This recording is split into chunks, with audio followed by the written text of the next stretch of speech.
Para arrancar, Eduardo, me gustaría que empecemos hablando de tu faceta como docente, en el que, según Ujú, explicas tú, hubo un momento en el que tu método te diste cuenta que no funcionaba, vamos, y es un método, si no me equivoco, estandarizado, que tú dijiste, mm, bueno, no estoy llegando, no estoy conectando con la gente.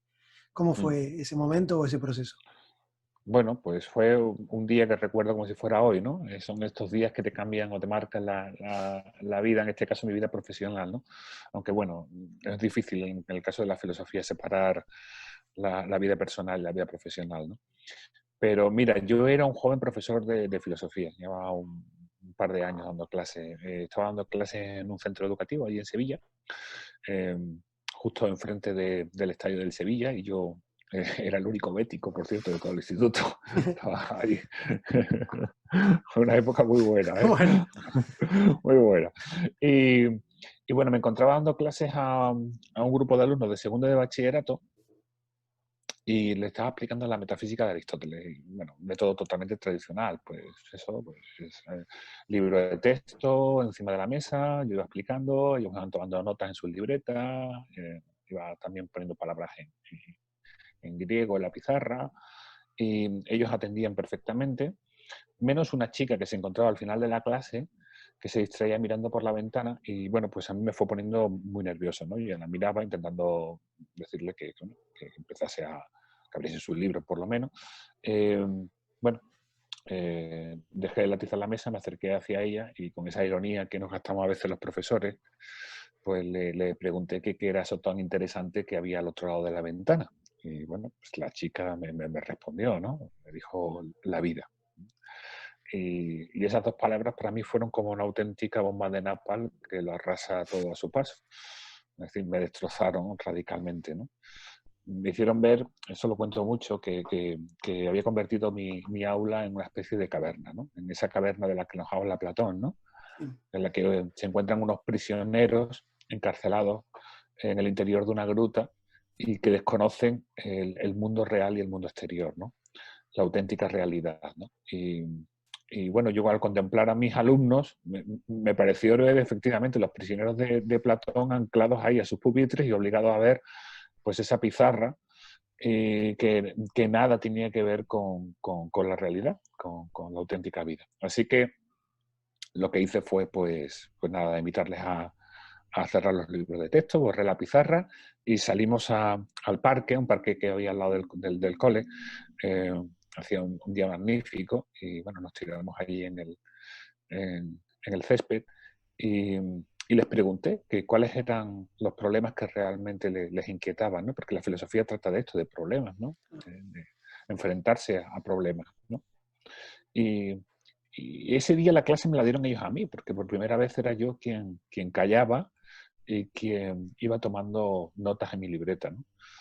Y aparecieron, bueno, pues los temas que forman los diferentes capítulos del libro que escribí para ellos y para todos los que quieran enfrentarse a la tarea de pensar la vida y también, que esto es muy importante, vivir al pensamiento, ¿no? Ser coherente con aquello que se piensa, ¿no? Pues aparecieron los grandes temas, sin duda. La muerte, el amor, la amistad, la existencia de Dios, el arte, la música, etcétera, etcétera, ¿no? Y esta fue un poco la historia, ¿no? Desde entonces, pues lo que hago es eso. Utilizo el método socrático porque también lo que hizo esta chica fue recordarme básicamente dónde comenzó todo. Es decir, las dos palabras esas de la vida. la vida, o sea, esa bomba de napalm me hicieron recordar que la filosofía nació no en un aula, ¿no? La filosofía no era una asignatura. La filosofía, antes de convertirse en una asignatura, eh, era un ejercicio, una práctica que desarrollaban de manera cotidiana y natural los ciudadanos de Atenas. Los ciudadanos de Atenas iban a los gimnasios a cultivar, por un lado, su cuerpo, pero también a cultivar su mente y su espíritu. El cuerpo lo cultivaba mediante la medicina y la gimnasia, y el espíritu mediante la práctica de la filosofía. Debía ser algo apasionante, ¿no? Imagínate ¿Cómo sería? Qué bonito sería, ¿no? Entrar a un gimnasio hoy en día y verte que al lado de alguien que está levantando unas pesas, pues se encuentran otros sentados tranquilamente discutiendo, debatiendo y escuchándose acerca de qué es la justicia o qué es la valentía, ¿no? Sería algo maravilloso, ¿no? Sería algo así. Sí, lo que comentas es muy cierto, ¿no? Y nos pasó a todos que en la asignatura de filosofía, lo hablas tú Mm, también en tu libro, es que no conectábamos, no nos enganchaba. Y es algo que lo defines tú bien, ¿no? En el que ibas a la asignatura, ni conectaban con nuestros problemas, ni con nuestras inquietudes. Eran unas clases con mucho tecnicismo, en el que consistía en memorizar muchas cosas y que luego se te iban a olvidar al día siguiente. O sea, no enganchaban con el problema. Y yo, lo que dices tú y lo que dicen muchos filósofos, que la filosofía sirve para cuestionarte las cosas, ¿no? Para tener un pensamiento claro. más crítico, para ver tus problemas, cómo los podrías resolver, basándote en muchos puntos de vista y perspectivas. Ese método estandarizado, yo creo que es un problema a la hora de divulgar filosofía o cualquier otra materia. No sé cómo lo ves tú. Ujú. El problema es confundir la historia de la filosofía con la filosofía. Sería algo así como confundir una historia del fútbol con el fútbol, o confundir una Claro. historia de la música con la música, confundir una historia de la cocina con cocinar, ¿no? Eh, eh, son dos aspectos diferentes. Entonces, enseguida, para mí lo importante era, por así decirlo, que mis alumnos practicasen fútbol, ¿eh? Que mis Sí. alumnos disfrutasen cocinando, ¿vale? Y, y lo que hice no fue otra cosa que rescatar lo que fue, yo te digo, la filosofía en su origen, ¿no? Los diálogos de Platón, pues nos vemos a Sócrates que se acerca allí donde está la gente, ¿eh? Y lo primero que hace es preguntar, oye, ¿de qué se habla por aquí? ¿Mm? Sí. Y claro, esto es muy importante, es decir, partir de la realidad, ¿no? Y a partir de la realidad, Sócrates va haciendo una serie de preguntas, enfrentándose a la gente, a una serie de problemas que, como dice uno de sus discípulos, cuando le echan cara, dice, llevo varios meses contigo, Sócrates, dice, no tengo ninguna respuesta, dice, no me das ninguna respuesta, lo único que haces es darme problemas. Utiliza un verbo que es muy difícil de traducir a español y una vez un alumno mío, yo creo que encontró la palabra exacta, ¿no? El verbo que utiliza en griego es aporein, ¿no? Le dice, estás todo el día aporeizándome, ¿no?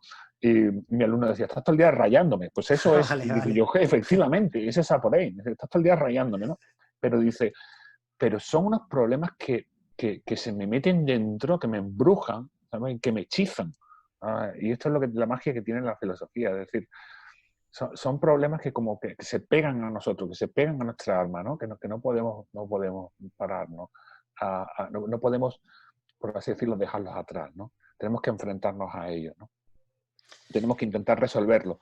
Y son problemas sencillos de la vida cotidiana, pero que entrañan algo muy importante. Entrañan que si somos capaces de resolverlo, podremos vivir una vida en plenitud. Y podremos mirarnos en el espejo y estar orgullosos de quiénes somos y cómo nos hemos construido. Porque los griegos, y especialmente Sócrates, tenían una idea muy clara. Volvemos al tema del gimnasio. Es decir, tanto el cuerpo como el carácter son moldeables. Es decir, nacemos ya con un cierto cuerpo que nos ha dado la naturaleza, pero lo podemos moldear con un buen ejercicio. El carácter, nuestra alma, el hombre interior también se puede moldear, ¿no? Y, y se hace precisamente con esto, con filosofía, enfrentándonos a problemas sencillos y cotidianos, ¿no? Pero urgentes. Por ejemplo, un problema, ¿no? Que me Sí. pusieron mis alumnos y que enfrentan el libro, ¿no? Eh, ¿Se puede usar la mentira para evitar el daño a una persona a quien queremos profundamente? Sí. ¿No? Pues el valor moral de la mentira, por ejemplo.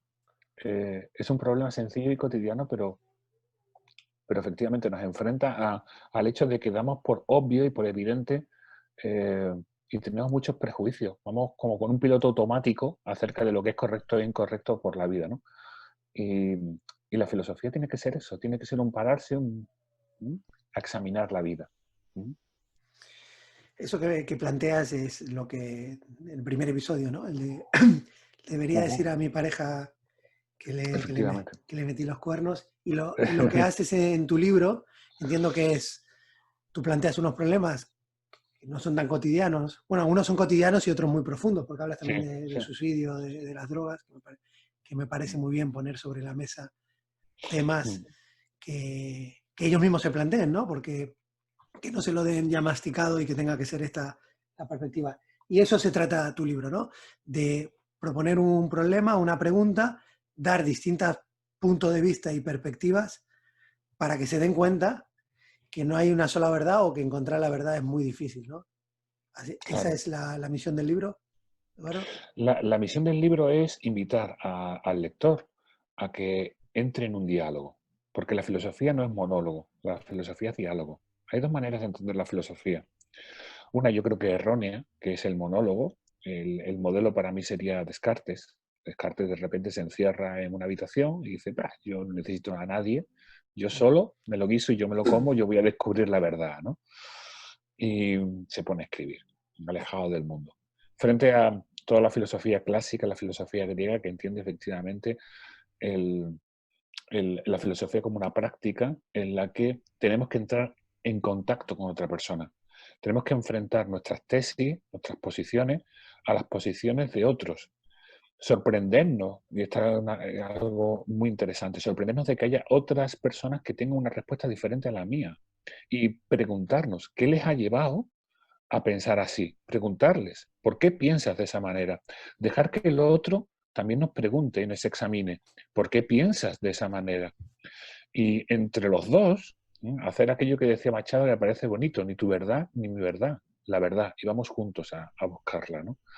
Pues se trata de eso, también es un ejercicio de empatía, de entender que la persona que piensa diferente a mí no es mi enemigo ni alguien malvado, sino es alguien que tiene sus razones. ¿Eh? Por eso en el libro siempre planteo al menos una posición y la contraria, y los argumentos y las razones del uno y del otro, ¿no? Esto es lo que lleva, por ejemplo, a que muchos lectores me dicen, bueno, cuando planteas el problema, tengo mi posición muy clara, pero luego leo a uno de los filósofos y digo, coño, tiene algo de razón. Sí. Leo a otro y digo, coño, también tiene algo de razón. Y ahí está la clave, ahí comienza el diálogo. El diálogo solo comienza cuando nos damos cuenta de que las cosas son complejas y que por tanto no podemos solucionarlo. A un problema complejo no se le puede dar una solución sencilla. Exige efectivamente detenerse a pensar, a examinar. Otra vez vuelvo a decir lo que decía Sócrates, examinar la vida. La vida tiene que ser examinada tranquilamente y con otros. Y como decía Platón, si es con vino, pues mucho mejor, ¿no? En ese ejercicio, discúlpame, que está entrando el invierno. Winter is coming, ahora que está de moda. Qué Eh, gran serie. bueno, ha arrancado ahora. La tenía pospuesta porque te quita mucho tiempo, ¿no? Y bueno, luego yo sé que eres un cinéfilo. Sí. Luego me dices qué películas, hablaremos de eso, qué películas y qué series son buenas para hacerte pensar. Son muchas, creo. Bueno, lo que te quería preguntar es que en ese ejercicio de pararte a pensar qué es lo que le lleva al otro a responder de esta manera o a tener esta actitud, en definitiva, a ser un poco más empáticos, empatizar mejor, es un ejercicio que si tú te metes en las redes sociales o en las conversaciones un poco calientes, sobre todo por un tema político, cada vez existe menos. La gente, bueno, tenemos una sociedad que tú lo ves que está cada vez más polarizada en Internet. En Internet se ve, en las redes sociales se ve y los políticos lo utilizan. Creo que la filosofía podría ser una gran manera de entender que este no es el camino, ¿no? Ujú. Sí, porque si te das cuenta, este lenguaje que hay en las redes sociales, que como tú muy bien dices, es un lenguaje que está muy influenciado por la crispación que vemos en la política, es un lenguaje puramente emotivo, de la emoción. Efectivamente, sí. Es un lenguaje donde no están las razones, donde están las ideas, ¿no? Y donde nos movemos con una lógica muy peligrosa, porque nos devuelve a la barbarie y nos devuelve también a posiciones infantiles, que es que una cosa es mala simplemente porque me ofende o buena porque me gusta, ¿no?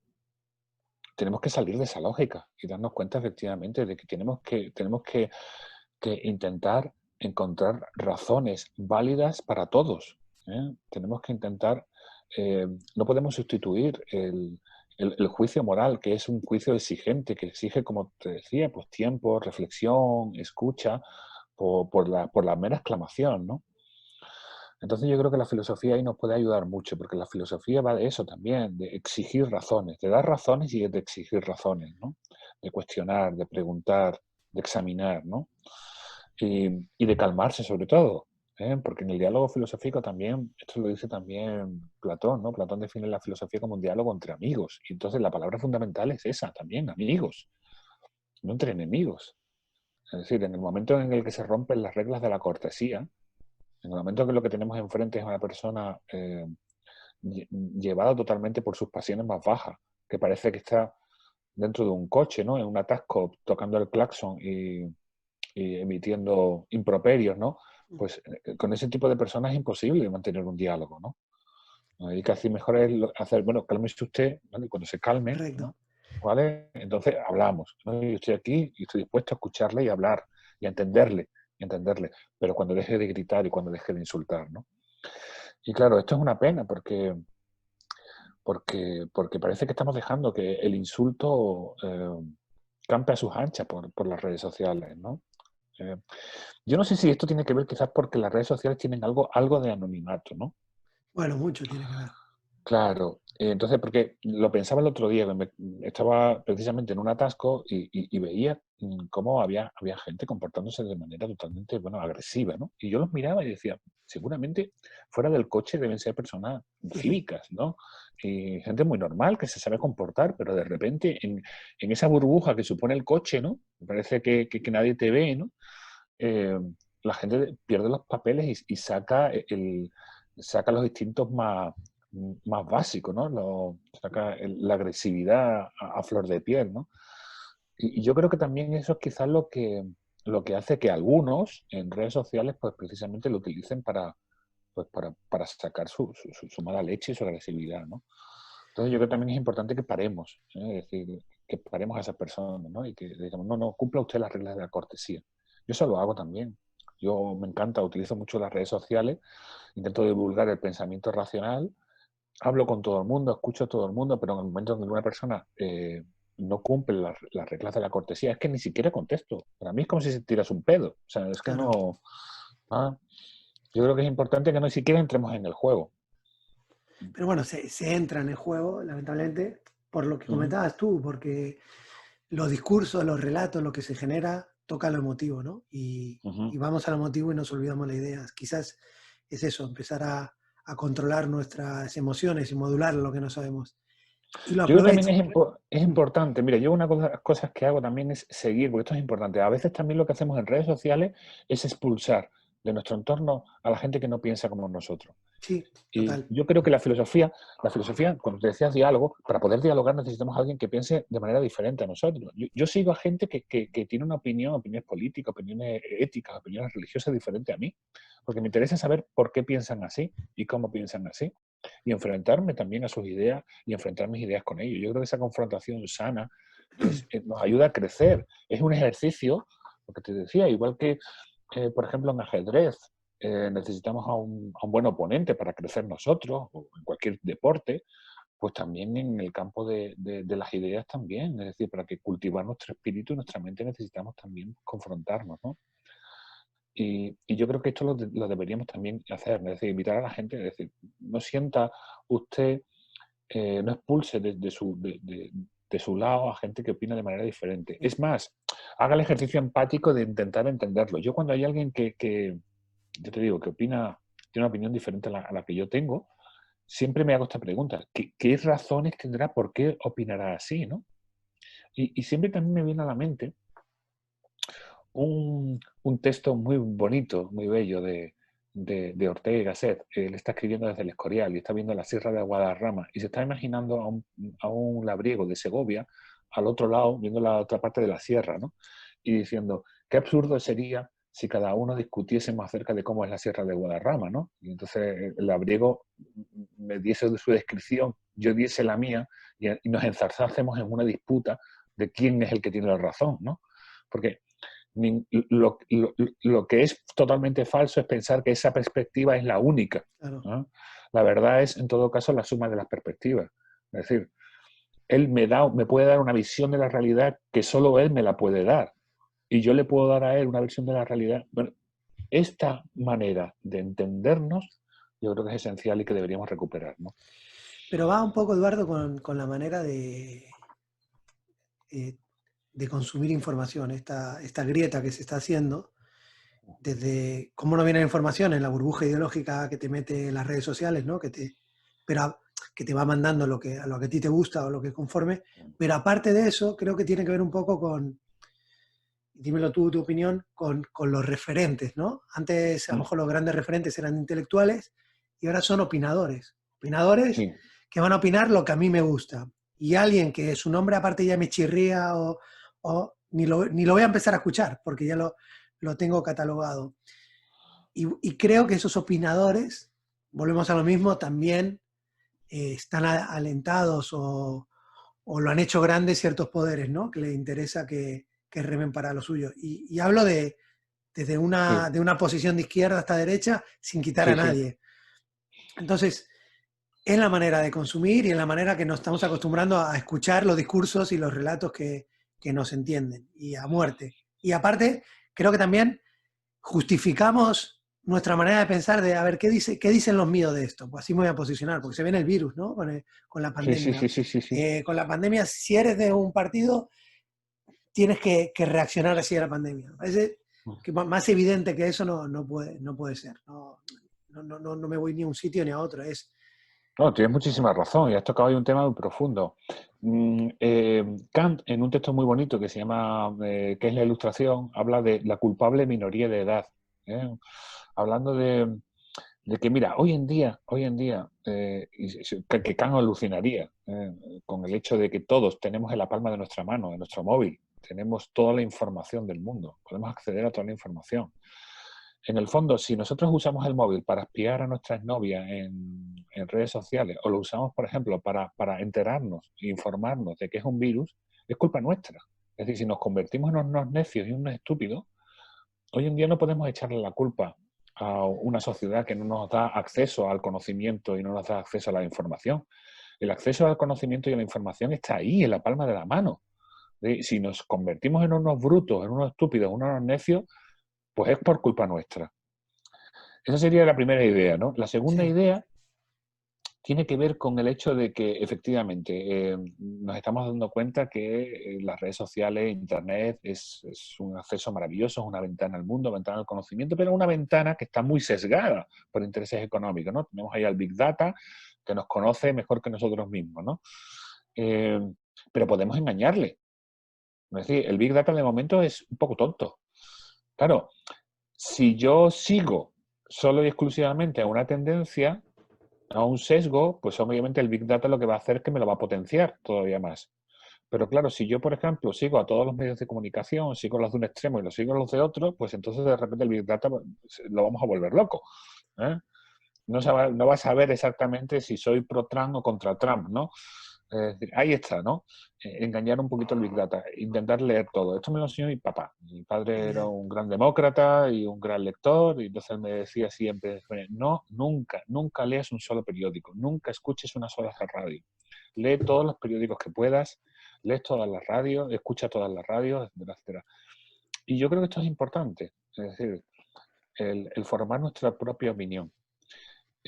Porque creo que ser ciudadano tiene que ver no tiene que ver con votar cada 4 años. Eso lo puede hacer mi perro. Yo lo puedo adoctrinar perfectamente y amaestrar para que deposite el voto que yo quiera, ¿no? Sino que tiene que ver con ir asumiendo una serie de obligaciones. Porque ser ciudadano no es solo tener derechos, sino también es asumir una serie de obligaciones. Y una de las obligaciones fundamentales del ciudadano es construir su propio juicio político. Y vuelvo a lo que tú decías. Lo que no podemos hacer es construir nuestro propio juicio político escuchando a los opinadores profesionales. Es decir, comprando esa opinión. Diciendo, ¿qué es lo que tengo que opinar sobre este tema? Nada, pongo la radio o leo el periódico o veo y ya me encargo yo, ¿vale? De comprar la opinión, de repetir el argumentario ya dado. No, hombre, no, no. Infórmese, infórmese. Es decir, ¿cuántos de nosotros ha opinado acerca de esta pandemia sin haberse siquiera detenido a leer qué es un virus y cómo nos infecta? Eso se lo decía yo mucho a mis alumnos. Cuando de repente alguien esté, para saber si realmente esa opinión es válida o no es válida, sobre todo lo que está ocurriendo con el coronavirus, digo, cada vez que escuchéis a alguien opinar sobre el coronavirus, preguntarle simplemente, ¿qué es un virus? ¿Vale? Si no sabe responder a esa pregunta, mira, decirle, mira, no, todo lo que me vas a decir, no, Es que es casi que no, verdad, ¿eh? es verdad. ¿Qué más da? Ujú, Es verdad. Bueno, va con nosotros, ¿no? Opinar sin saber. Yo ujú, te lo llevo a la calle. Me acuerdo cuando empezó la Fórmula Uno que no se escuchaba nada de motos, de coches, perdón. eh, ujú. Ibas a un bar y escuchabas, no, eso es los neumáticos con un tema técnico, y éramos todos mecánicos. Todos me caen, ahora expertos, porque esto es muy Pasamos y, español, ¿eh? claro, bueno, creo que es de todo el mundo. Y sobre lo de la opinión que comentas, mira, yo tuve un episodio con un divulgador y periodista que es Miguel Ángel Ruiz, que él Mm. se dedica a hacer ¿lo conoces? Sí, Eso, sí, sí. Ojo su bueno, pues se trabajo, es muy dedica a bueno, la muy Deep bueno. Politics, sí. Pues tengo Ujú. un episodio con él muy bueno en el que me decía, un momento que se dieron cuenta los partidos políticos que los artículos de opinión política, tanto pues, del país, del mundo, etcétera, la gente no se lo leía, se iba directamente a las opiniones.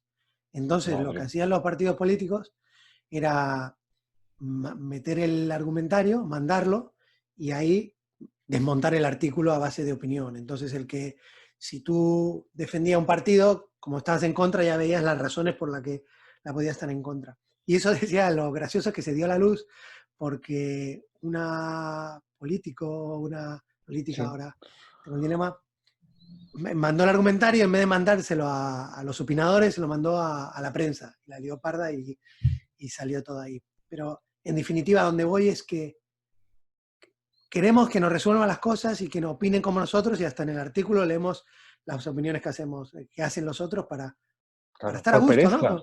Pues es lo que decía Kant, es decir, es pereza. Es decir, si te conviertes en un necio, en un estúpido, un mal ciudadano, es que no tienes excusa, es que eres un puñetero perezoso.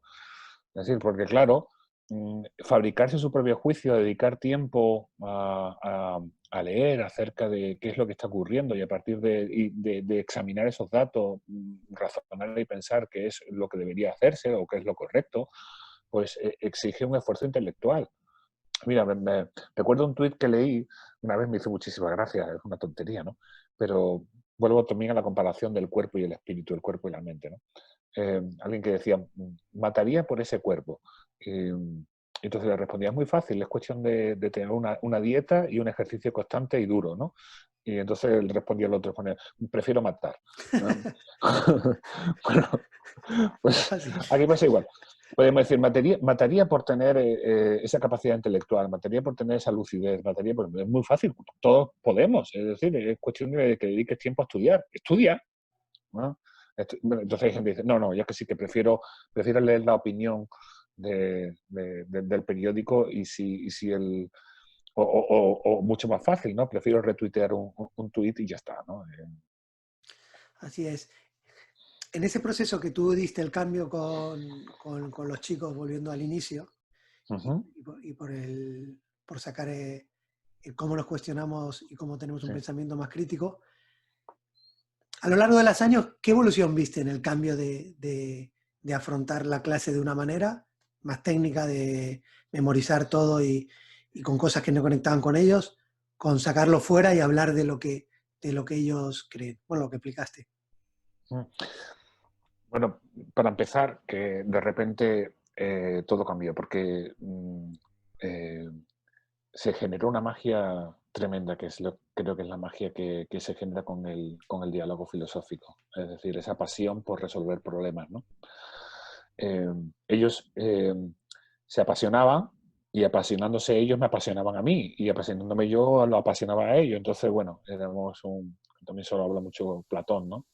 Una, se hace una cadena, ¿no? De entusiasmo, ¿no? Mm. Platón habla de ese imán, ¿no? De cómo un imán poderoso, pues atrae a un eslabón de la cadena y ese eslabón de la cadena atrae a otro, bueno, pues un poco así, ¿no? Eh, porque sin duda yo creo que para practicar la filosofía, igual que para practicar cualquier otra actividad puramente humana, ¿no? Que nos eleva como seres humanos, que para mí, por ejemplo, una es la cocina, la gastronomía. O sea, tampoco hay que solo los seres humanos, yo siempre lo digo, somos Homo gastronomicus, ¿no? Es decir, el primer ser humano, pues, lo que nos distingue a los seres humanos de los animales es que empezamos a cocinar, ¿no? Eso no solo nos salvó, sino nos distinguió, ¿no? Pero uno tiene que acercarse a esas actividades para crecer, tiene que acercarse con pasión, ¿no? Entonces, de repente también, esto es curioso, pero claro, ellos... yo podía ofrecerles lo que los conceptos. Muchas veces ellos necesitaban conceptos, pero ya esos conceptos cobraban sentido, porque eran conceptos que le daban luz a los problemas que ellos tenían. No era como antes, que de repente yo tenía que venir y ellos tenían que aprenderse unas palabras de memoria y entender esos conceptos y esa terminología, ¿no? Totalmente alejada y desconectada, sin saber muy bien por qué. Es como si de repente, pues igual, pues, aprendiesen de memoria. Yo les obligase a aprender recetas de memoria, pero que nunca la practicasen, ¿no? Ahora era diferente, ahora era algo así como, quiero cocinar algo dulce, ¿no? Entonces, yo tenía, por así decirlo, varios tipos de recetas y podía darle, eh, pues eso, luz, ¿no? Entonces, ¿qué es lo que hago ahora? Pues les voy ofreciendo diferentes perspectivas, ¿no?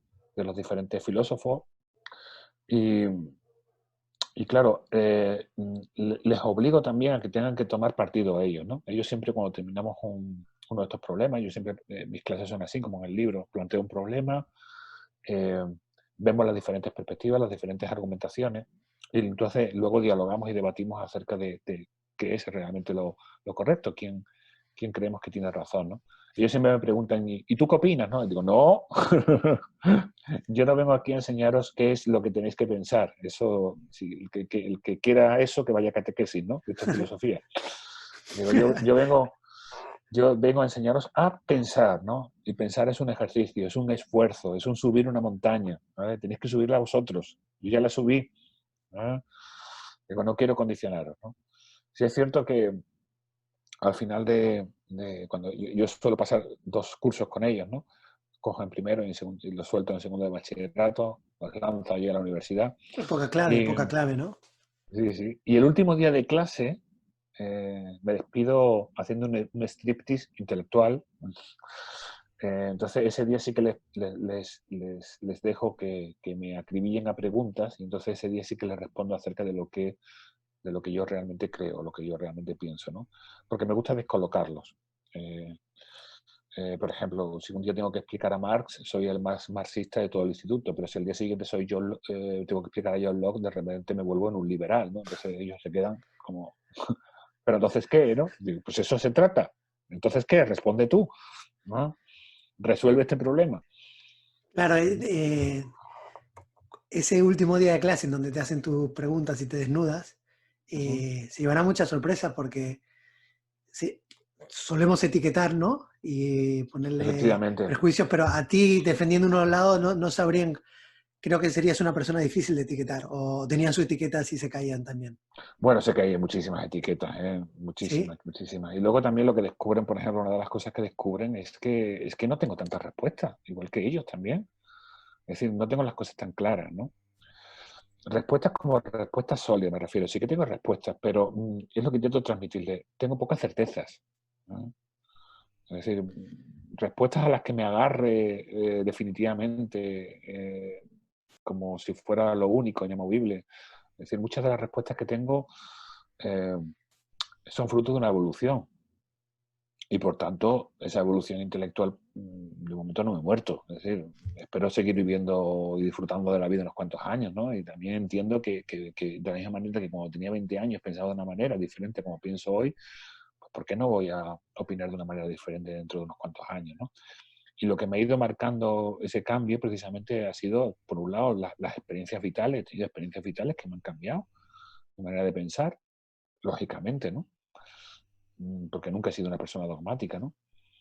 Y también el contacto con personas que, lo que te decía, que opinaban de manera diferente a mí. Personas que siempre que me he encontrado con alguien que opina de manera diferente a mí, me he acercado y he intentado entenderle, es decir, cuáles son las razones, ¿no?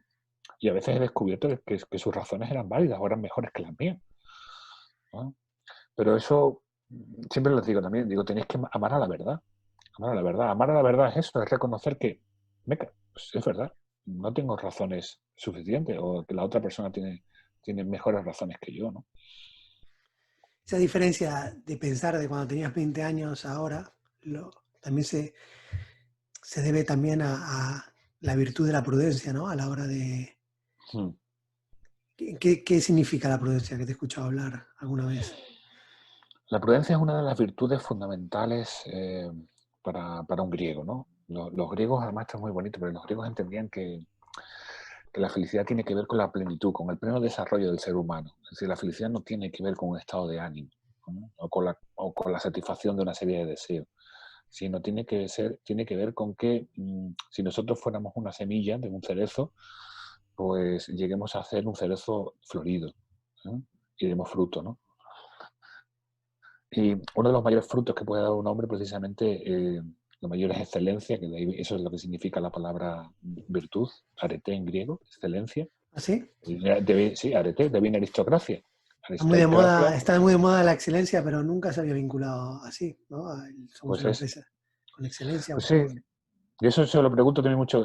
Para los griegos, todo ser artificial o natural tiene una excelencia dada por naturaleza. Por ejemplo, la excelencia del cuchillo es cortar, y un buen cuchillo es aquel que corta muy bien.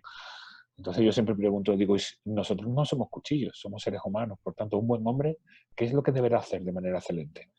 Cuando empecemos a respondernos a esas cosas, estaremos más cerca de nuestra plenitud y de nuestra felicidad. ¿Mm? Seremos como un arquero. Es decir, si el arquero tiene claro cuál es el blanco que tiene que abatir, está mucho más cerca de abatirlo que aquel que no tiene ni idea de dónde tiene que disparar. ¿Mm? Bueno, la prudencia es una de las fundamentales. La prudencia es el arte de saber elegir. Ahí está la clave. Está la clave, porque el que sabe elegir, el que ha aprendido cómo elegir, tiene la sabiduría para tomar la decisión más importante y más difícil que tenemos que tomar, que es qué clase de vida tengo que vivir. Ahí está la clave.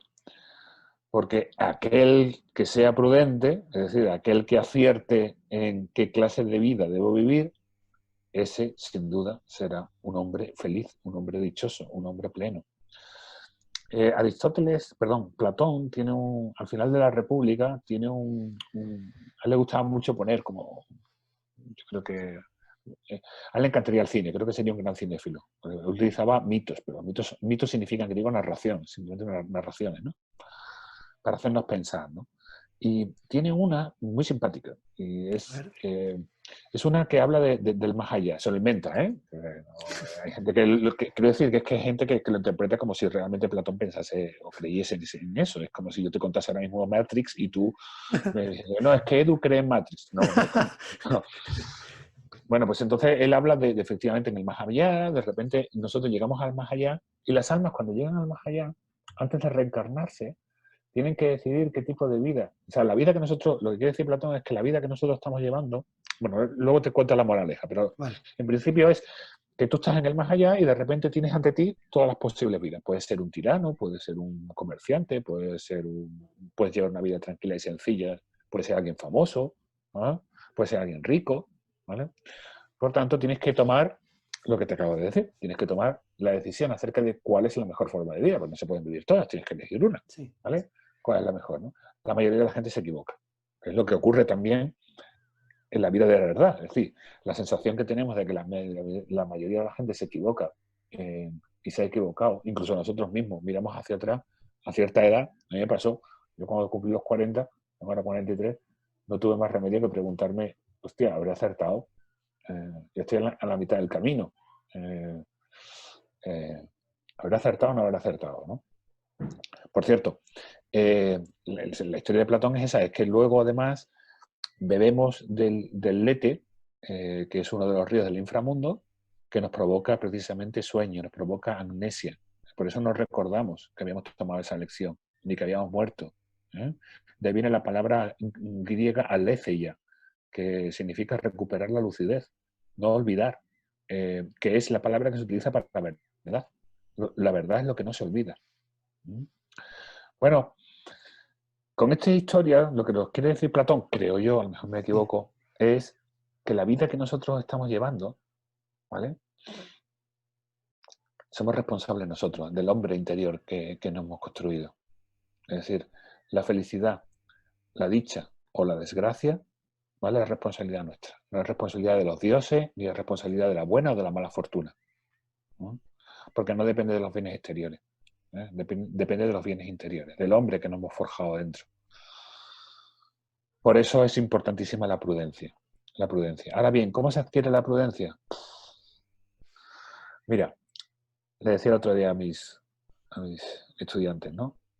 Le decía, oye, imaginaros que tuvierais la oportunidad que tuvierais una máquina del tiempo y pudierais volver al pasado y avisaros a vosotros mismos, tío, no hagas eso, por Dios, que la vas a cagar. ¿Vale? A que molaría, ¿no? Me decían, hostia, claro que molaría, coño.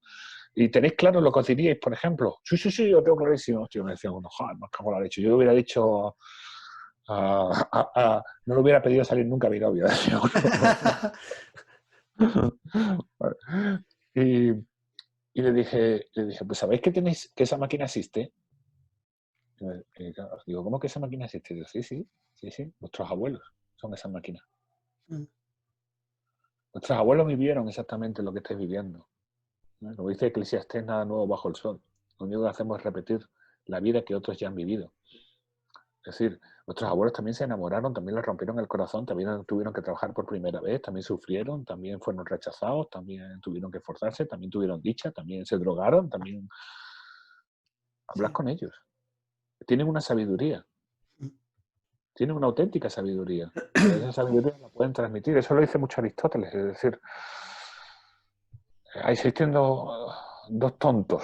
Bueno, esto no lo dice Aristóteles, esto es una versión mía de Aristóteles. Sí, Existen dos tontos, el tonto tonto y el tonto listo. El tonto tonto es el que es tonto pero se cree listo. El tonto listo es que el tonto y se sabe tonto. Y sí, sí, puesto que sí. se sabe tonto, pregunta al listo. Entonces, de la misma manera que si yo tengo que invertir un dinero, eh, yo soy tonto en economía, sinceramente, Andrés. Yo no tengo ni Sí. puñetera idea de economía. No soy un experto, soy lo mínimo, ¿no? Pero los poquitos ahorros que tengo, pues obviamente tengo un asesor. Es decir, busco a alguien prudente en el campo de la economía, ¿vale? Que me asesore y que me diga, eh, eh, pues, qué es lo que debo hacer para sacar el mayor rendimiento a mi capital, ¿no? Bien, si no estamos en el campo de la economía, si no estamos en el campo de la vida, pues ¿por qué no hacemos eso? ¿Por qué no nos acercamos, qué es lo que hacían los discípulos de Sócrates? Los discípulos de Sócrates, Sócrates maravillaba a la gente por su carácter, por su forma de ser. Decían que es que era un hombre de un ánimo, de una manera de vivir, hasta tal punto que hasta en su muerte demostró que era una persona justa, lo vivió con absoluta serenidad y tranquilidad. Su muerte, hasta el punto de descojonarse. Es decir, él era una persona llena de sentido del humor. Y hasta en su muerte se estaba descojonando, ¿vale? De su propio verdugo. Entonces, la gente se preguntaba, joder, ¿qué sabiduría tiene este hombre? Es decir, ¿cómo sabe vivir? Es decir, ese hombre sabe vivir. Es un hombre que nunca se enfada, que nunca pierde, que siempre está de buen humor, ¿no? Que siempre acierta sabiendo que es lo justo. Pues acerquémonos a esas personas que están en nuestra vida, a esos Sócrates que aparecen en nuestras vidas, Sí. ¿vale? Que no tienen por qué tener títulos universitarios. De hecho, Michel de Montaigne, por ejemplo, que se encierra en la torre de su castillo después de haber estudiado con los mejores, ¿no? Y mira a sus labriegos y mira al campo y ven a los labriegos allí trabajando en el campo y dice, la verdad que hay más sabiduría en estos hombres, en esa auténtica sabiduría, saber vivir, Mm. saber qué es realmente lo correcto, lo importante, los verdaderos bienes que hay que perseguir en la vida, que muchas aulas de la universidad, ¿no? Pues acerquémonos a esos hombres y hablemos con ellos, dialoguemos, preguntémosle.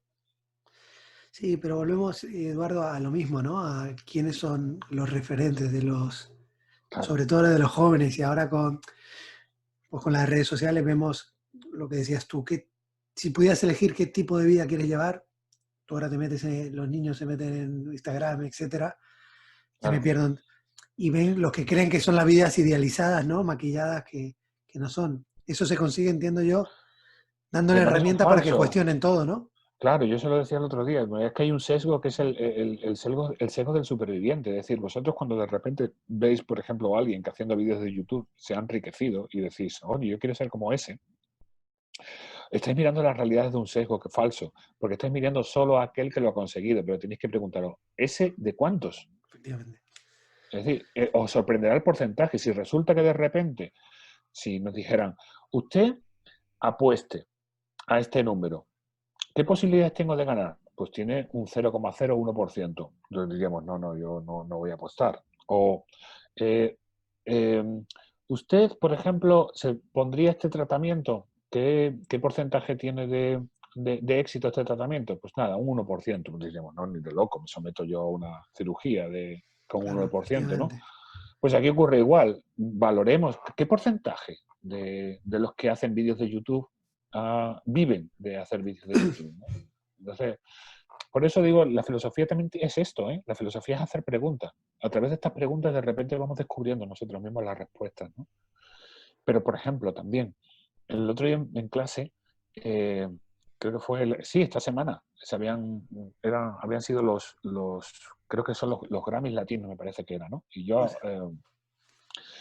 lo sé porque estaba escuchando la radio por la mañana, ¿no? Y desgraciadamente tuve que escuchar una de las canciones que ganó, que era una canción de reggaetón. Además a las 6 de la mañana, es que esto no se hace. Yo se lo decía, digo, hombre, a los locutores, digo, hombre, avisad, ¿sabes? Igual, avisad. Esto puede herir su sensibilidad, por favor. Lo puede Claro, a las 6 condicionar de el la día. mañana, sin tomar café, me ponen allí una canción de reggaetón, pues que casi muero, ¿no? Pero en la canción, que luego le pregunté a mis alumnos y decían todos, sí, claro, es muy conocida, muy famosa. No tengo ni idea, ¿eh? No recuerdo. Pero recuerdo que sí me quedé pensando lo que decía la letra. La letra decía algo así como que siempre gana el deseo y que es inevitable, que básicamente que en todo hombre siempre gana el deseo y que esto como que es algo bueno, ¿no? Y claro, yo le decía a los críos, digo, pero esto no es cierto. Digo, no solo que no sea cierto, sino que es malo. Y les explicaba, digo, en Grecia se educaba, por ejemplo, la virtud de la temperancia y la moderación. Y se enseñaba a los jóvenes que un hombre feliz y un hombre pleno era aquel que era capaz de controlar el deseo. Y se hacían ejercicios de control del deseo. De tal manera que somos nosotros que tenemos que controlar el deseo, no es el deseo quien nos controla a nosotros. Esa es la excusa del alcohólico, esa es la excusa del obeso, esa es la excusa de... Pero la vida del obeso y la vida del alcohólico no es una vida plena, o no es una vida que yo creo que nadie elegiría, ¿no? Mm. Por tanto, volvemos a los referentes, es decir, digo, no puede ser, digo, que los referentes, por ejemplo, de las letras que escuchan los jóvenes, si las analizamos, y no digamos, por ejemplo, si hacemos una lectura de género de las letras del reggaetón, ¿no? Sí. Claro, alucinaríamos, diciendo, pero bueno, Madre del Amor Hermoso, que están escuchando nuestros jóvenes, ¿no? Sí, totalmente. Y bueno, si vamos, por ejemplo, también al tema de la pornografía, pues igual, ¿no? Esto lo he hablado también a veces con mis amigos, con mis alumnos, ¿no? Siempre les digo, bueno, recordad que eso es ficción. Sí, claro, Luego no porque intentéis llevarlo a la práctica con vuestras parejas, porque no. Claro, pero esos son los referentes que ellos tienen. saca un tema Ujú, importante que aparte puede llevar ni a disfrutarlo, a muchas inseguridades y a ujú, montarte una película cada vez que vayas ¿no? En tu ujú. cabeza de Claro. esto. Claro, es el acceso a la información que hay ahora. O sea, hay un acceso de pornografía a cualquier cosa que es importante que lo que estáis haciendo, lo que está haciendo tú y está haciendo otra gente, ¿no? Que vosotros, creo que también lo comentabas en el libro, en algún otro, si la gente está en el móvil, tenemos que llegar al móvil, ¿no? O Sí. sea, si la gente está en el móvil, pues vamos a llegar al móvil a hablar de filosofía y lo están haciendo otros divulgadores en que lo tuyo al fin y al cabo, o lo tuyo y lo vuestro, perdón, con todo el respeto, son temas que nos pueden enganchar más, pero lo han logrado gente con matemáticas, o sea, gente que tiene Sí. su canal de YouTube, Eduardo Sáenz de Cabezón, que tiene un Ah, millón de... magnífico. Sí, Sí. magnífico. Hace un trabajo excelente. Viene del humor, viene Ujú. de los monólogos, los llamamos ahora, que hablamos una vez pero no concretamos. Pero me parece fantástico, entonces, lo mismo que está eso, se puede meter vosotros. Hay otro referente en Argentina, que creo que tú lo conoces y también lo sigue, que es Darío Stanz. Darío S. Yo le llamo Darío S porque su Ese. nombre y su apellido Sí, para mí, muy para bien, mí muy bien. es El apellido, matador. Y mira que entré en su página web donde pone cómo se debe Sí, pronunciar, pero nada, sí, ni con tutorial soy capaz de pronunciar su efectivamente. apellido, ¿eh? No, al apellido le faltan 3 números en medio para ponerlo en el router de clave de wifi, ¿sabes? Una mayúscula es inviable. Menos mal que me has quitado el S para no decir que es. Pues en Pues Argentina. Darío es magnífico. Además, yo lo descubrí hace años con el programa este que tenía en el canal de Encuentro, el programa Sí, de televisión. Y es un programa excelente, muy, muy sí, bueno. porque tiene varios de mentira la Eh, eh, verdad o algo así. el de Mentira a la verdad, Mm. efectivamente, Mentira a la verdad. Sobre todo Pues, los últimos me gustaron mucho. Sí, sí. pues él dio una clave, yo creo que tú la estás dando, ¿no? En darte cuenta, lo que todo el mundo se da cuenta, pero que tienes que llegar por otros medios. Él sacó la filosofía igual que tú y pues la lleva a conciertos, la lleva a espectáculos. Y cuando lees algunos artículos, lo escuchas, pues habla de lo que me estás contando tú, de que la filosofía no la tiene que practicar solo el académico que ha Claro. estudiado mucha filosofía. La puede hacer cualquier persona que se haga preguntas existenciales, ¿no? Claro, mira, a mí me gusta compararla con la cocina. También es cierto que mi madre es cocinera, ¿no? Y lo Bueno, llevo en la sangre, ¿no? Pero sería algo así, como que nosotros dijéramos que solo pueden practicar la cocina los grandes chefs. Sería absurdo, sería absurdo. Es decir, hay muchas maneras, claro, los grandes chefs van por delante, son aquellos bueno, pues que marcan tendencia, que también hacen un tipo de cocina, que no tiene por qué gustarle a todo el mundo. efectivamente. Es cierto, ¿no? Pero sería absurdo decir que si no eres chef, no eres cocinero. Pero ¿qué me estás contando? ¿No? Es decir, existe también una cocina popular, ¿no? Una cocina popular que es tan digna como la alta cocina, ¿no? Pues de la misma manera existe también una filosofía popular. Es más, es que la filosofía fue popular. Y esto deberíamos olvidarlo. Y esto es muy importante también. El lugar en el que la filosofía era popular fue el lugar más democrático de toda la historia, donde se creó y se vivió la democracia. Mm. No hay, no hay democracia sin filosofía. Y esto los totalitarismos lo saben. Fíjate que puede darse en un régimen totalitario, puede haber educación en matemática, puede haber educación en química, pero no puede haber filosofía en un totalitarismo. Así es, sí, sí. ¿Y por qué te sientes tú tan identificado con los griegos y en concreto con Sócrates respecto a otros? Uh, pues eso está en el origen de toda esta historia, ¿no? Mira, yo me enamoré de la filosofía cuando tenía 15 años. Y el día que me pillaron porque, bueno, era un poco contestatario y un día escribí con un spray negro en la pared del servicio de mi instituto, de mi centro educativo, escribí "La justicia es una gran mentira". Bueno, me pillaron y mi tutor, que era mi profe de filosofía, pero me puso como castigo a leer La Apología de Sócrates, el libro en el que Platón relata el juicio y la defensa que Sócrates hizo de ese juicio que le llevó a muerte, ¿no? Y que le arrebató, como dice Platón, al más bueno y más justo de todos los hombres, ¿no? Y a mí ese libro, ese texto, eh, ese viejo profesor de filosofía que tuve, pero sobre todo la figura de Sócrates me apasionó. Fue un referente, ¿no? Un Mm. referente para mí. Fue un referente, primero como hombre, bueno, me encanta, es decir, representa un ideal de hombre. Eh, Tiene aquellas virtudes que a mí me gustaría tener, ¿no? Y que todos los días me levanto por la mañana y me esfuerzo en tener, ¿no? Y yo creo que también esto es importante, tener esos modelos, esos referentes. Vuelvo al ejemplo que te ponía. De la misma manera que un culturista, bueno, pues necesita tener un referente del tipo de cuerpo Sí. que quiere moldear, ¿no? Pues también tenemos que tener un referente del tipo de hombre interior que queremos tener, ¿no? Para mí mi referente ha sido siempre ese, ¿no? Una persona con sentido del humor, una persona eh, valiente, una persona con franqueza, que es para mí la principal de la valentía. Tenía una cosa, Sócrates, maravillosa. De hecho, Michel Foucault, el filósofo francés, cuando ya estaba muriendo de sida, cuando sabía que le quedaba poco, dictó un último curso, que para mí es su testamento filosófico, y se lo dedicó precisamente a Sócrates, a esta virtud que tenía Sócrates y que luego desarrollaron otros filósofos que eran discípulos de Sócrates, la parresía. La parresía es la franqueza de palabra, ¿eh? Pero también la franqueza de vida.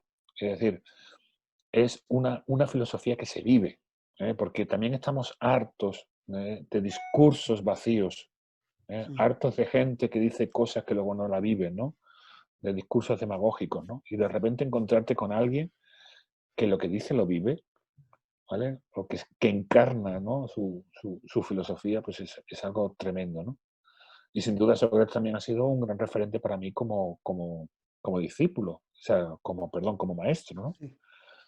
Porque Sócrates, por ejemplo, nunca llamó a sus alumnos ni estudiantes, ¿no? Los llamaba simplemente amigos, compañeros, ¿eh? Y a mí esto me recuerda una y otra vez que hay que ir eliminando progresivamente el autoritarismo de nuestro sistema educativo, ¿no? Esa idea de que el alumno es alguien imbécil, idiota, necio, al que con una cabeza hueca y vacía que yo tengo que llenar, ¿no?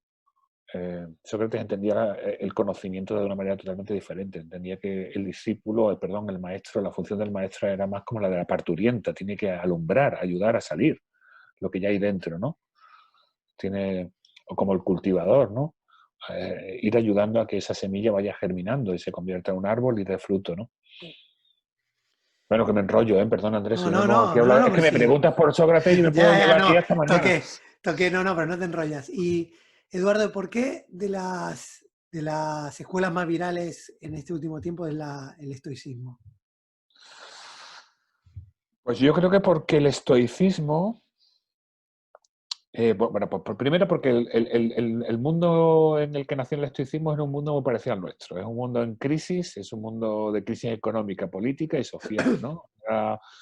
Era también un mundo que se rompía, que se estaba resquebrajando y también estaba naciendo algo nuevo que nadie sabía qué era lo que nacía, ¿no? Sí, De hecho, lo que se puso de moda, o la diosa que se puso de moda, era la diosa Tiké, la diosa Fortuna, ¿no? Y la diosa Fortuna la rueda de la fortuna representada como una diosa cruel que te daba bienes y te los arrebataba, ¿no?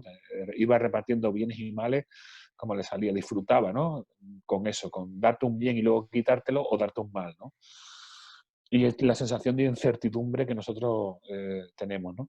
Entonces los estoicos eh, descubrieron que la felicidad, o transmitieron que la felicidad no tiene que ver con las cosas que nos ocurren, sino tiene que ver con nuestro mundo interior, ¿eh? Entonces desarrollaron una filosofía práctica, una serie de ejercicios para construir lo que ellos llamaban una acrópolis, es decir, una ciudad amurallada frente a los embates de la fortuna, ¿no? Donde uno refugiarse y, y bueno, generaron toda una serie de meditaciones. Algunas de ellas, por cierto, que son parecidas a las meditaciones que se hacen en el mundo Zen, ¿eh? Cómo se conectan, sí, estamos muy conectados, ¿no? hay paralelismo, sí. Sí, sí. Y de hecho el código Bushido, por ejemplo, y el código del samurái tiene mucho de... Y el samurái de en sí es una figura totalmente estoica, ¿no? Una persona...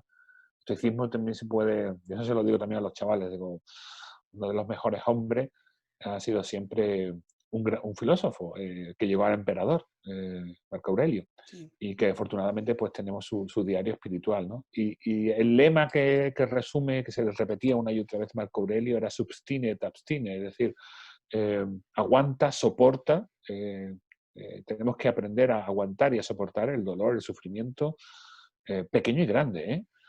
Eh, y abstente de qué, de la queja. Nos han enseñado efectivamente, pues hablamos antes del tema de las emociones, ¿no? Que quejarse es sí, algo bueno, que es algo sano, pero la queja no es lo único que nos hace daño a nosotros mismos, ¿no? La queja es echar gasolina sobre una pequeña llama, ¿no? Que nos está quemando, ¿no? Lo único que sí, hacemos es acrecentar el, el fuego. Aún así, tengo que decir sí. que a mí el estoicismo, bien, pero Vale, el estoicismo procede de una escuela anterior, es decir, Zenón de Citio, que fue el fundador del estoicismo, era vale. un cínico. Y los que me molan a mí son los cínicos. Los cínicos son los punk de la filosofía, son los auténticos macarras. Sí, Son hombres libres, ¿por qué, son la leche. qué Los hacían los cínicos, cínicos? bueno, la gran anécdota por cierto, sacó un libro en abril sobre ellos, sobre los Ah, cínicos, ¿no? fenómeno. Pero el gran modelo de cínico es Diógenes de Sinope, Diógenes el cínico, es un auténtico macarra, muchísimo cuidado. Él sí que tenía parresía, es decir, sí tenía esta virtud de no achantarse ante la autoridad, de decir la verdad a la cara.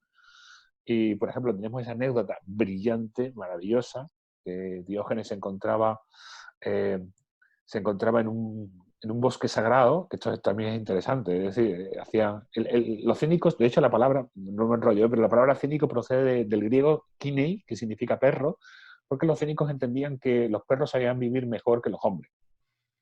Atención. Curioso, sí. Y se puede aprender mejor a vivir y a disfrutar de la vida viendo cómo se comporta un perro que cómo se comporta un hombre. Y yo estoy de acuerdo, es decir, a ver, mi perro, que por cierto se llama Nietzsche, sabe vivir y disfrutar de la Sí, vida mucho mejor que Donald Trump. Vamos, es que lo tengo clarísimo. lo tiene claro, ¿no? Vale. Entonces, bueno, pues este Diógenes se encontraba en un sitio sagrado, ¿no? Es un bosque ahí al lado de un templo, en Corinto, y se encontraba haciendo algo que no haríamos nadie, ¿no? Ningún ser humano, pero que sí que haría cualquier perro. Estaba tumbado en el suelo tomando el sol, ¿vale? Disfrutando, día de sol, esto de sol maravilloso, ¿no? Que hay, mientras que los otros estaban rezando, esto es muy importante, estaban sometiéndose a la voluntad de los dioses, pues este estaba allí tumbado, ¿vale? En una postura, desde luego, bastante indecorosa. Ya con eso lo digo todo, ¿no? Vale. No Sí. creo que el peplo le estuviera tapando mucho. Entonces apareció por allí porque lo estaba buscando, porque había oído hablar de la fama de Diógenes por la libertad que tenía. Lo estaba buscando Alejandro Magno, que era muy jovencito, el joven emperador. Apareció allí Alejandro Magno con todo su séquito. Se acercó a Diógenes y le dijo, ¿tú eres Diógenes? Sí. ¿Tú quién eres? Le dijo. Yo soy Alejandro, el emperador del mundo. Dime lo que desees, que yo te lo concederé. Ay, chulería, chulería bastante, ¿no? Tenía este Alejandro, ¿eh? Sí, sí. Y Diógenes lo que le dijo es, solo deseo una cosa, que te apartes de mí que me estás quitando el sol. Maravilloso. O sea, es decir, Sí. esto, esto marca una sabiduría. Toma por Sí. culo. Vaya a decirte a Sí. mí. Quita el medio, sí. Quítate del medio. Se hicieron muy amigos, ¿eh?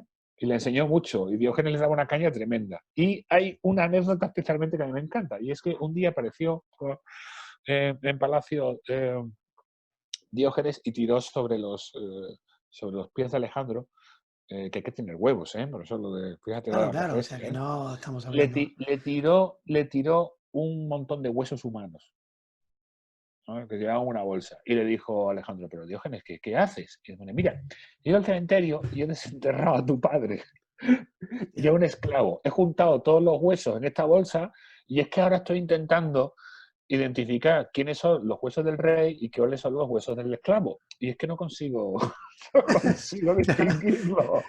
Diciendo cuando vais, en el hoyo sois todos iguales, ¿no? Claro, efectivamente. Eh, pero hay que, bueno, de hecho tú a tener huevos o le tenía mucho aprecio a Alejandro para no habérselo... Es que Alejandro decía, si no hubiera sido Alejandro, hubiera querido ser Diógenes. Y aquí está la clave. En el fondo, en esta anécdota que hay que saber leer y sacarle todo el anjundia, que tiene mucha, hay un choque de reyes, hay un choque de emperadores. ¿Eh? Pero aquí el verdadero rey, el que tiene auténtico poder, precisamente es Diógenes, porque es el más libre que hay. Vive absolutamente libre. Eh, eh, Alejandro no era libre, vivía esclavo de la opinión de los demás. Alejandro necesitaba la opinión de los demás, que necesitaba que los demás lo reconocieran como el rey, como lo reconocieran Sí, como el emperador. Necesitaba el palacio, necesitaba la riqueza, necesitaba sus ejércitos. Y aquí está la clave. Diógenes, los cínicos, entendieron que había que aprender a vivir con poco. ¿Mm? Diógenes no necesitaba nada, ahí está la clave. No necesitaba nada. Había estado trabajando durante toda una vida para no necesitar a nada ni a nadie. ¿Eh? Entonces, ¿quién era el verdadero rey? ¿Eh? ujú, Le demostró efectivamente que el verdadero rey es aquel que vive como un dios. Es decir, para los griegos lo que caracterizaba precisamente a los dioses, y por eso eran bienaventurados, ¿eh? y eran dichosos, es que no necesitaban nada. ¿Eh? Por tanto, Diógenes le demostró que efectivamente que él era un dios, porque nada necesitaba. Era más libre. Sí, sí. Y haciendo un recorrido, bueno, un recorrido, yéndonos, también se puede decir que la escuela sofista es la que lleva a nuestros políticos No todos, ¿eh? También esto es cierto, a pero bueno, sí, grandes. a grandes rasgos, sí, no, porque también es que el término sofista significa sabio, pero en el fondo yo creo que lo traduciríamos hoy en día por experto, que es una Sí. palabra que se ha puesto ahora de moda, Hombre, decirlo, ¿vale? con, con la nomenclatura o con la traducción de sabio, no, no lo he dicho. Tú lo has dicho por lo que Sí, espero que sí, expliques efectivamente. ahora. Sofos significa literalmente sabio, pero yo creo que hoy lo traduciríamos algo así como con experto. ¿Eh? Eran expertos en cosas. Sí. Entonces, en general, pues a lo mejor aparecía. Y era gente que iba de manera itinerante, iba por las diferentes ciudades, pues ofreciendo un tipo de conocimiento, dando charlas o dando clases y cobrando por ello, ¿no? Y cobrando grandes sumas de dinero. Entonces, a lo mejor venía un experto en medicina y entonces daba clases de medicina, era eso, un sofista. Pero es cierto que la inmensa mayoría de ellos, o muchos de ellos, una escuela importante, que lo que ofrecían y eran expertos en retórica, en oratoria, en el arte de persuadir. ¿Eh? En el arte, como decía Platón, de hacer más débil, perdón, hacer más fuerte el argumento más débil. ¿Eh? Más Y fuerte el claro, argumento. ahí está. De hecho, algunos de los sofistas pues defendían cosas que a Platón y especialmente a Sócrates le sacaba de quicio. Y era que no existía la verdad y que tampoco existía la justicia y que lo único que había que hacer era utilizar la palabra para imponer tu posición, ¿no? Eh, entonces, claro, que las leyes en el fondo eran simplemente el, el interés del más fuerte y que por tanto lo que había que intentar era que las leyes te favoreciesen a ti, ¿no? O a los tuyos, ¿no? Y por tanto utilizando efectivamente la palabra para convencer al pueblo, para convencer a la masa de que... Eduardo, Sí, se me ha ido, se me ha olvidado conectar, voy corriendo a conectarlo para no perderlo, ¿vale? Voy corriendo. sí. Me conecto ahora otra vez. El enchufe del ordenador. Ah, Te interrumpí cuando estabas explicándome lo de los sofistas. no, pues eso, que lo que hacían era básicamente utilizar la política para sacar beneficio. Básicamente la sensación que tenemos de muchos políticos que no están defendiendo lo que ellos consideran justo, sino que están defendiendo básicamente su propio interés o el interés de aquellos para los que trabajan, ¿no? Y, y claro, esto a Platón creía que había que reformar la política. Y la reforma que Platón propuso, yo creo que inspirada precisamente en Sócrates, era precisamente la educación. Es decir, había que empezar educando a un pueblo, creando claramente al ciudadano del mañana. Tenemos que crear al ciudadano del mañana, porque si no la política se puede convertir efectivamente en lo que nosotros hoy en día tenemos, ¿no? Tenemos la sensación, pues eso, yo creo, es que muchas veces nos quejamos de nuestros políticos, ¿no? Sí, Podemos hacer aquí una lista, cierto. yo creo que podríamos decir aquello, yo solo digo mucho de broma, ¿no? Que bueno, no sé si hay en Argentina, pero que España avanza por la noche, ¿no? Progresa por la noche porque es cuando los políticos están durmiendo. Mm. Pero, pero ¿por qué? Buena esa. Nos quejamos continuamente de nuestros políticos, por ineptos, Sí, es por cierto. eso, por falsos, por utilizar continuamente la mentira como arma política, ¿no? Por no ser transparentes, pues, etcétera, etcétera. Pero no son acaso por corruptos, aquí no sé quién ganarían, si los argentinos o los españoles, eh, pero ¿no son los políticos acaso el reflejo de la población a la que representan? Es decir, ¿acaso Sí, somos nosotros menos corruptos? ¿No sí, usamos nosotros total. también la mentira para salir del paso? ¿No nos pisoteamos? ¿No nos engañamos? No, en las discusiones y los debates que tenemos, ¿realmente estamos defendiendo el bien común o estamos defendiendo nuestro interés de clase, por ejemplo, ¿no? Por tanto, yo creo que es que estoy de acuerdo con Platón en que realmente la reforma de la política, la reforma de la polis, la reforma tiene que venir por una reforma educativa, ¿eh? Por generar una educación que no esté preocupada en crear productores competentes de mercancías, sino que esté preocupada en generar los ciudadanos del mañana. ¿Y quién es responsable de lograr ese cambio educativo? Hostia, pues nosotros, ¿eh? Sí, eh, porque, a ver, yo soy pesimista, muy pesimista, pero yo siempre distingo el pesimista del fatalista. ¿Eh? El fatalista es aquel que cree que las cosas no pueden cambiar. ¿Eh? El pesimista es el que cree que como no intervengamos, ¿vale? Las cosas van a peor. ¿Vale? El optimista es un necio. ¿Eh? El optimista es el que piensa que las cosas de por sí, ¿vale? Se van a arreglar. ¿No? Yo creo que lo más sensato es ser pesimista, es decir, pensar que si no intervenimos, si no hacemos algo, las cosas van a ir a peor. Por tanto, hay que hacer, hay que implicarse, implicarse. ¿No? Entonces es una tarea de la sociedad civil, sin duda. Es una tarea también de a quién votamos, también. Es muy importante, de no votar como el que ficha, ¿no? Eh, de entender que efectivamente que hay que leerse los programas, que no tenemos un acuerdo de por vida con un partido político. Yo hago una tarea, a mis alumnos siempre les pido, cuando hay aquí elecciones, suele haber algunos periódicos que hacen una especie de aplicación, te van haciendo una serie de preguntas, Sí. tocan todos los temas, desde la educación, ciencia, bueno, impuestos, etcétera, etcétera, y al final te dicen cuál es el programa del partido político que más se acerca a lo que tú opines. Entonces siempre les pido que, primero que lo hagan ellos, que ellos se sorprenden, pero luego siempre les pido, hacérselo a vuestros padres. Entonces, la mayoría, o muchos de ellos me cuentan que los padres alucinan. Porque Claro, primero le preguntan, papá, ¿tú a qué partido vas a votar? Entonces, pues voto a fulanito, a menganito. Entonces luego le hacen el test y descubren, y lo que sale del test es precisamente algo que no, o sea, no debería, pues según eso, papá no debería votar a este, debería votar a este otro, ¿no? Pero por inercia, ¿sabes? bueno, Pues votamos por lo que hablamos votamos, antes, por sí, sí, emociones, ¿no? por emociones, efectivamente. Porque tú O- ves cómo te calientan con cierto tema que estás totalmente en contra y ya está. claro. O defiendes dos, Le- tres medidas muy populares que estás de acuerdo y te están metiendo por otro lado todos, ¿eh? Mira la importancia, volvemos a la filosofía, que nos enseña a hacer preguntas, ¿eh? Importante hacer preguntas. Yo siempre cuando se critica a un político, porque es que mal habla fatal, ¿no? Entonces yo siempre cuando escucho eso digo, pero la virtud de un político, ¿qué es? Que hable bien. Es decir, de un médico, por ejemplo, ¿nos importaría que un médico hablase mal?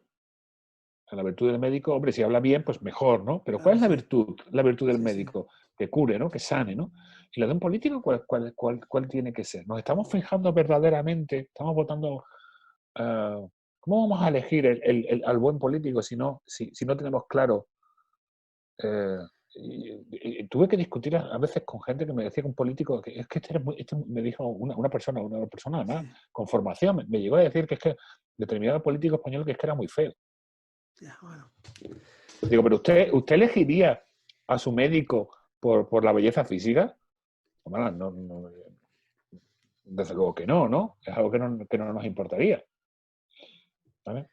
Pues a esto hemos llegado, es decir, han Bueno, triunfado, está han demostrado triunfado que los sí. sofistas, Está han demostrado triunfado que los sí. Si sofistas. tú te das cuenta en los debates eh, que miden hasta el centímetro en donde está sentado, la impresión, o sea, nos vamos Claro. pues a las emociones que nos despiertan, sí.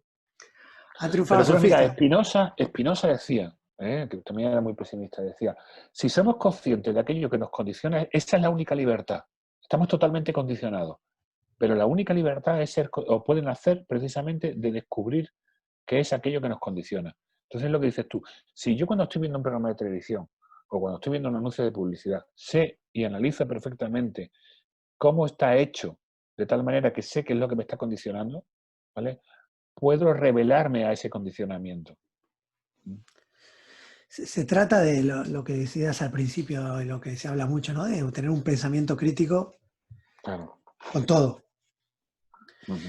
Eduardo, para ir cerrando, no robarte más domingo, si tuvieras que recomendar unas lecturas, aparte de tu libro, que voy a dejarlo en las notas del programa, eh, ¿cuál sería? Tanto de filosofía como de cualquier otro. Y bueno, luego te pregunto lo de las series Vale. y cine porque se me olvidó y te lo tengo que Vale, preguntar. vale. A ver, recomendaciones. Así libro de ahora, que haya salido así. Sí, Este año ha salido uno de mi gran amigo Miquel Segurot, que se llama La vida también se piensa, yo también. que es muy bueno también. muy bueno. Muy bueno, porque no se necesita tener formación filosófica previa, no es un libro académico, todo lo contrario, aunque Miquel es un buen académico, pero lo hace de manera, escribe muy bien y toca temas muy actuales, muy profundos, capítulos sencillitos Fenómeno. y ese lo recomiendo. Como clásicos, pues mira, yo durante el confinamiento, cuando estuvimos aquí confinados, me Sí, releí los ensayos de Michel de Montaigne. Los recomiendo muchísimo. Son pequeños ensayos que tocan todos los grandes temas.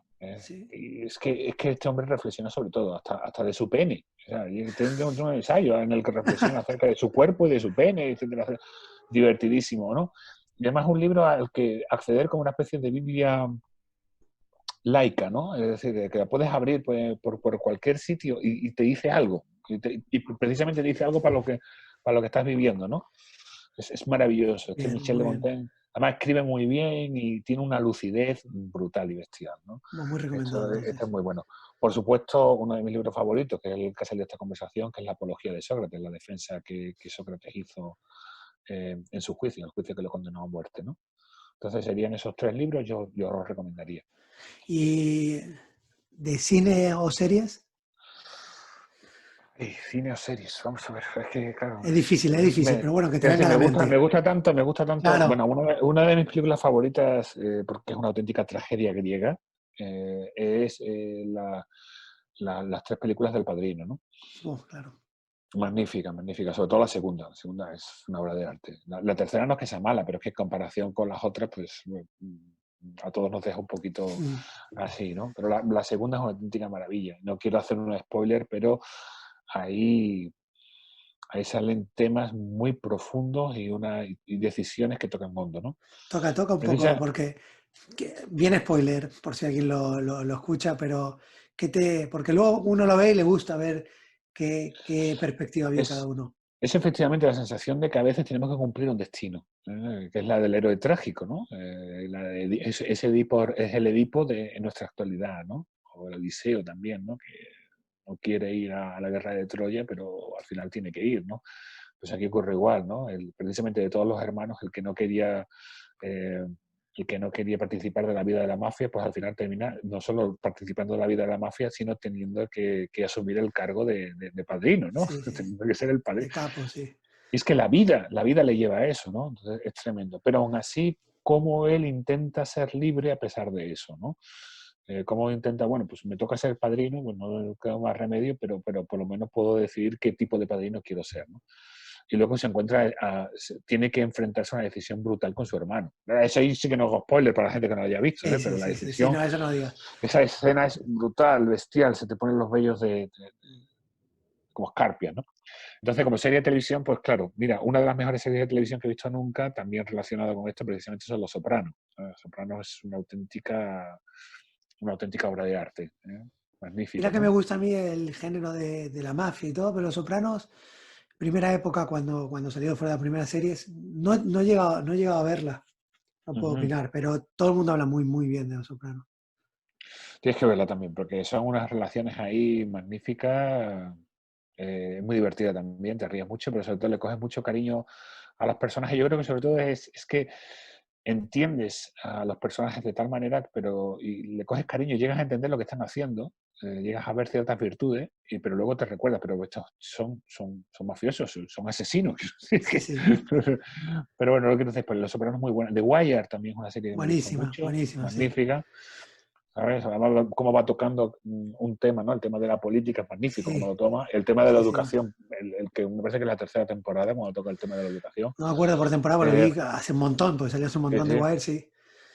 Sí, pero también es una auténtica obra de mm, arte. Luego también hay una serie de televisión, se llama Borgen, no lo he visto. que es de política, es sobre el Parlamento, eh, creo que es el Parlamento de Copenhague, ahora no lo recuerdo exactamente. Y nosotros, yo es que la vi hace bastante tiempo, tenía sus años, pero es una serie que un amigo mío y yo la llamó la serie de igualito que aquí, porque es que es como debería de ser la política. Entonces, cada vez que tú ves, por ejemplo, que dimiten los políticos, ¿no?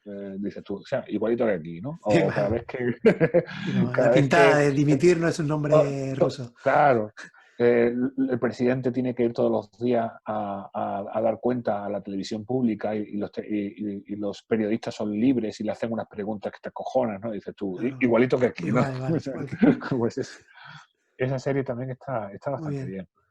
Ujú. muy bien. Bueno, pues la tomamos como referencia Bueno, y y luego podemos... está, que eso lo digo en mi libro, luego está Casablanca. Casablanca es mi película favorita. Yo siempre digo que Casablanca no es una película, es la razón por la cual Dios aún no ha exterminado a la raza humana. ¿No? Es bellísima, yo no paro de verla. Además, y de hecho tengo la comprobación. Mira, cuando se cumplió el aniversario de Casablanca, hicimos aquí eh, una cosa muy bonita y convencí al ayuntamiento para que se pusiese la película en el antiguo cine donde se emitió por primera vez Casablanca aquí en esta ciudad, ¿no? En Gijón, Y ¿no? en Gijón, efectivamente. Y la emitimos en versión original, llevamos ahí a todos los alumnos, de hecho, dos alumnos míos hicieron una entrevista a, a dos abuelos que habían visto la película en su día en el cine, ¿no? Y entonces, bueno, fue muy bonito hablando de la película, etcétera. Vino también el director de la Filmoteca de Asturias, de cine. Bueno, los chavales alucinaron, Sí. reconocieron que era la mejor película que me había visto nunca. Y vieron una película o sea, una película en versión original en blanco y negro, ¿no? No habían visto nunca una película en blanco y negro. Y ellos mismos reconocieron que después de haber visto eso, todo lo que habían visto le parecía una mierda, ¿no? Claro. ¿No? Pero ya por último, volviendo a las emociones, también las emociones tienen eso, ¿no? Proyectar una película en un lugar, ir preparado Claro, porque es un evento, te hace vivirlo de otra manera. efectivamente. Que parece que hemos condicionado muchas emociones, pero vivimos también de ellas y es bueno. Porque las emociones de por sí no son buenas ni malas, ahí está la clave. Es decir, esto los filósofos griegos también lo tenían muy claro. Es decir, las emociones no son malas, el problema es que nos gobiernen. La Sí, historia es que somos nosotros los que tenemos que gobernar las emociones, no, claro, no tenemos que permitir que sean ellas las que nos gobiernen a nosotros. Ahí está la clave. buena clave. Eduardo, si te quieren contactar, ubicarte, ¿cómo lo pueden hacer? Pues yo me muevo mucho sobre todo en Twitter, ¿eh? Entonces, a través de mi cuenta de Twitter, que es Eduardo Infante, y bueno, el hashtag, utilizo todos los días el hashtag Filoreto, porque todos los días marco una pregunta, invito a la gente a cuestionarse la vida con una pregunta, y para que también la gente pueda participar con sus respuestas y dialogar con otros, pues a través de Twitter, allí nos vemos, Twitter el antiguo mercado de Atenas, pues estas son las redes sociales ahora. Nos vemos, nos vemos en el mercado. Me queda solo darte las gracias por esta fantástica charla Ay, yo que me me lo ha he pasado muy encantado. bien, gracias a ti. No, no, me lo he pasado en grande. Te lo agradezco muchísimo y estamos en contacto. Claro que sí. Bueno, pues un abrazo muy fuerte.